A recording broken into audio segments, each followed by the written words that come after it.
مراقبے کا طریقہ ہمارے مشائخ یہی سمجھاتے ہیں کہ انسان ظاہر کی آنکھوں کو بند کر لے. یہ بند کرنا کوئی ضروری نہیں ہے، کوئی شرط نہیں ہے، اس لیے کہ مشائخ تو کھلی آنکھوں سے ذکر کر رہے ہوتے ہیں، ان کو کہاں آنکھ بند کرنے کی ضرورت ہوتی ہے. باقی ساری زندگی انسان کھلی آنکھوں سے ذکر کرتا ہے ہر وقت.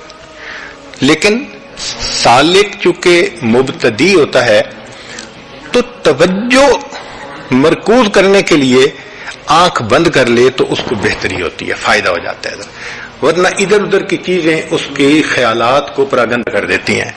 وہ کھلی آنکھوں سے کرے گا تو کبھی بچے کو دیکھنے لگ جائے گا، کبھی بڑے کو دیکھنے لگ جائے گا. اس لیے کہتے ہیں کہ بھئی آنکھوں کو بند کر لو، کوئی شرط نہیں ہے. اور یہ بھی کہہ دیتے ہیں کہ جی اپنے اوپر کپڑا ڈال لو، تو کپڑا ڈالنا بھی کوئی ضروری نہیں ہے. ہاں یکسوئی بڑھ جاتی ہے، اور اس کی دلیل حدیث پاک سے کہ نبی علیہ الصلوۃ والسلام پر جب وحی اترتی تھی تو حدیث پاک میں آتا ہے کہ نبی علیہ السلام اپنے چہرے انور پر اس وقت ایک کپڑا ڈال لیا کرتے تھے. سیدہ صدیقہ رضی اللہ عنہا فرماتی ہیں کہ جب واقع افک میں نبی علیہ السلام ان کے گھر تشریف لائے اور گفتگو فرما رہے تھے، اور اسی وقت محبوب صلی اللہ علیہ وسلم پر وحی کی کیفیت آئی تو آپ صلی اللہ علیہ وسلم نے چہرے انور پر وہ کپڑا ڈالا. اور فرماتی ہیں کہ جب آپ نے وہ کپڑا اٹھایا تو میں نے پیشانی کے اوپر پسینے کے وہ قطرے دیکھے جو خاص وحی کی حالت میں ہوا کرتے تھے.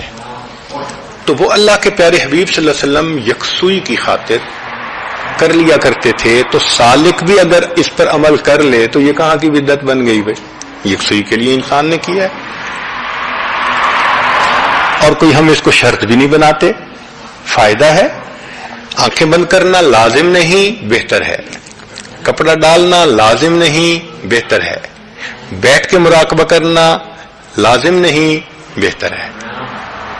آپ لیٹ کے بھی مراقبہ کر سکتے ہیں، مگر لیٹ کے مراقبہ کریں گے تو پہلے ہی ماشاءاللہ وہ جو نیند والی فنا ہے وہ غالب آ جائے گی.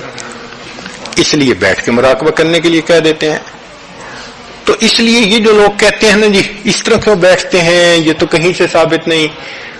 بھائی آپ مقصود کو دیکھیں کہ مقصود توجہ اللہ سے وقت کو گزارنا، یہ کہاں سے بدعت آ گیا. امام ربانی مجدد ثانی رحمۃ اللہ نے ایک بہت خوبصورت دلیل دی ہے. وہ فرماتے ہیں کہ دیکھیں صحابہ رضی اللہ عنہم کی نبی علیہ السلام کی خدمت میں جب حاضری ہوتی تھی تو اللہ کے حبیب صلی اللہ علیہ وسلم بہت دیر خاموش رہتے تھے، حتیٰ کہ لکھا ہے یوں محسوس ہوتا تھا کہ جیسے کندھوں پہ پرندے آ کے بیٹھ گئے. تو مجدد ثانی رحمۃ اللہ علیہ فرماتے ہیں کہ اللہ کے حبیب صلی اللہ علیہ وسلم کی اتنی لمبی دیر کی خاموشی غفلت کی خاموشی نہیں ہو سکتی. کوئی کہہ سکتا ہے کہ اتنی لمبی دیر جو خاموش رہے تو وہ غفلت کی خاموشی تھی؟ یہ تو ہو ہی نہیں سکتا. جبکہ عائشہ صدیقہ نے فرماتی ہیں کہ نبی علیہ السلام یذکر اللہ تعالی فی کل احیانہ. اب اگر ان دونوں کو ملائیں کہ ادھر سے تو ہر وقت ذکر کرتے تھے اور ادھر سے لمبی دیر خاموش رہتے تھے، تو دونوں کو جمع کریں تو اسی کا نام مراقبہ ہے.